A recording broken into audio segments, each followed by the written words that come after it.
All right, let's get this show started! UFC Perth has suffered a blow, with the originally scheduled co-main event now officially pulled from the card. The light heavyweight bout between Ibo Aslan and Junior Tafa set for September 27th has been scrapped, the promotion confirmed. According to Aslan, it was Tafa's injury that led to the cancellation. As a result, Jimmy Crute versus Ivan Erslan has been elevated to the co-main slot.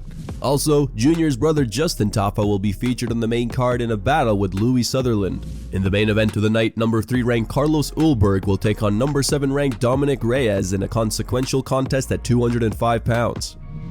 Dana White is facing mounting backlash following his foray into boxing after promoting last weekend's high-profile showdown between Canelo Alvarez and Terence Crawford. The event marked an early step toward the official launch of Zuffa Boxing, set to debut in 2026. The goal? To bring a UFC-style promotional model into the world of boxing, with organized rankings, championship belts, and a contracted roster of fighters.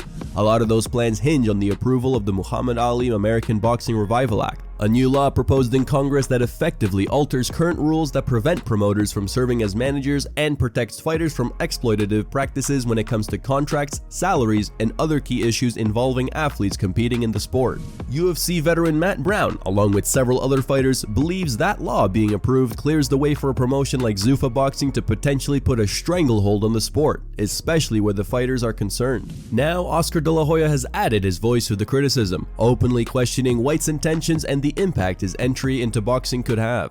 Now, speaking of poor promotion, Dana White didn't have his best week. His t-shirt shrank smaller every minute, especially when he was questioned about his attempt to amend the Muhammad Ali Act. You're saying this reporter is an asshole because he's asking you a legitimate question? That's because the Muhammad Ali Act protects fighters, and TKO needs it to change so they can fighters over. Sorry, Uncle Fester.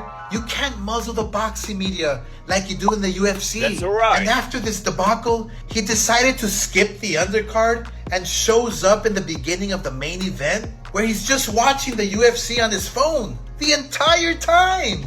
I wonder if he regrets abandoning the UFC for a sport that doesn't want him. It's like having a loyal girlfriend and ditching her for a hot one-night stand who ghosts you. You're left with nothing. And you go home with a hairy palm. That's Dana White.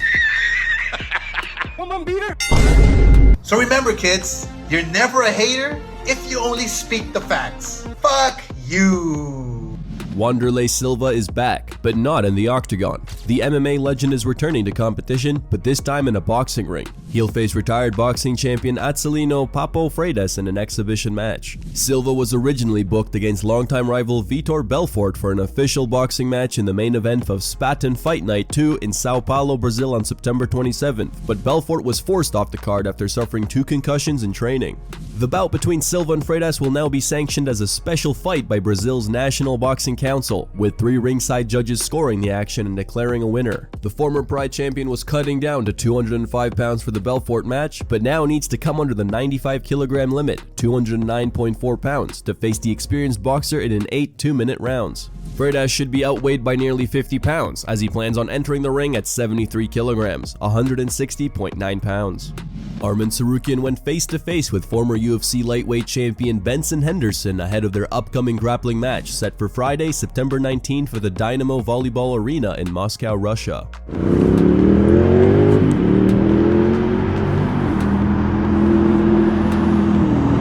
You feeling me or what? No, not yet. Yeah. I should have been there. I don't know if I would have thought about it, I would have been. Yeah, you should. I didn't think about it. Good luck to him. All the They best, have man, all to the do. best. Yeah, all the best.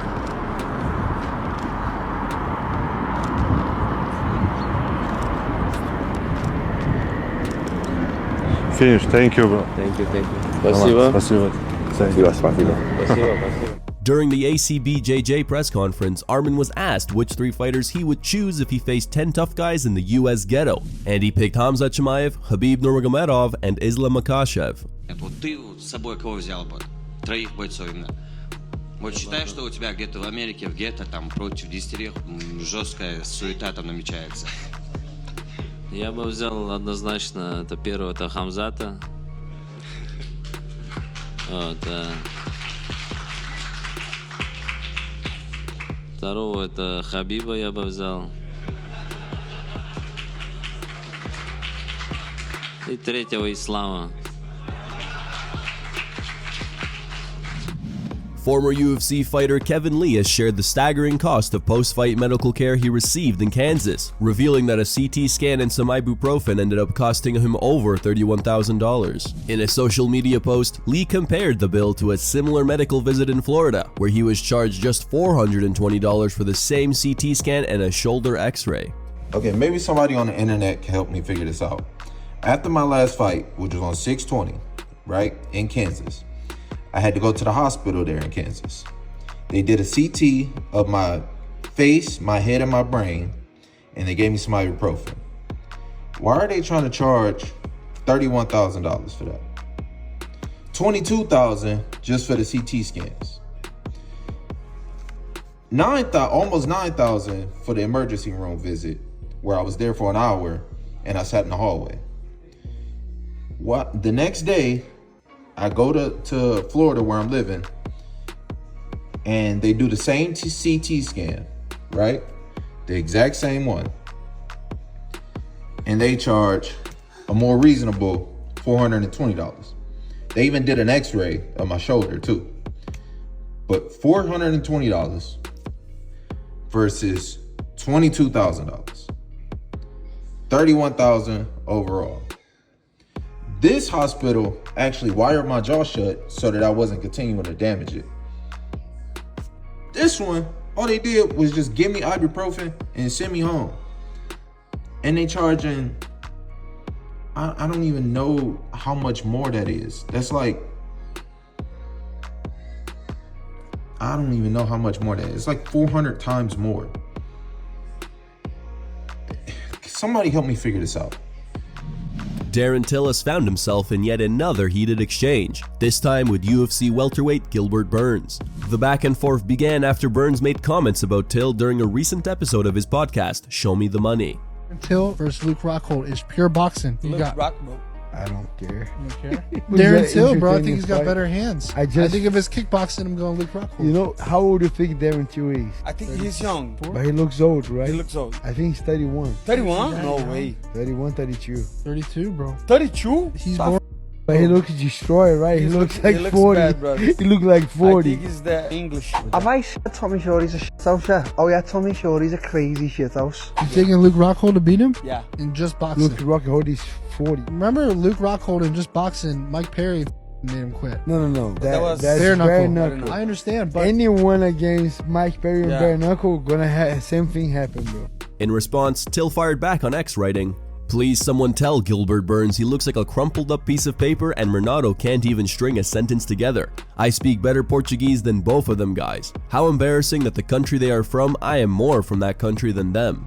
Roger Jackson has been arrested 24 days after an attack on a wrestler at an independent show in California. According to Los Angeles County Sheriff's Office records, Jackson was arrested Thursday by police. The exact charge or charges are not known at this time, but Jackson's arrest is listed as felony level. He is currently being held on $50,000 bail. TMZ Sports First reported the developments.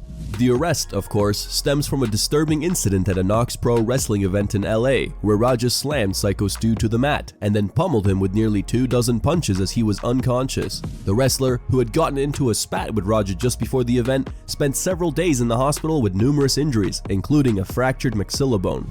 Thankfully, he's since been released and is recovering at home. We'll keep you guys updated on this topic. Here are the top 3 memes found on the internet. Number 3 meme was posted by Laver. Number 2 meme was posted by Video.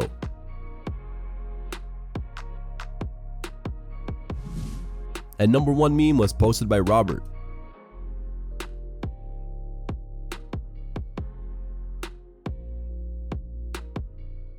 Thank you guys for watching. If you enjoyed the content, please give it a like and subscribe to the channel to stay updated with the latest MMA news.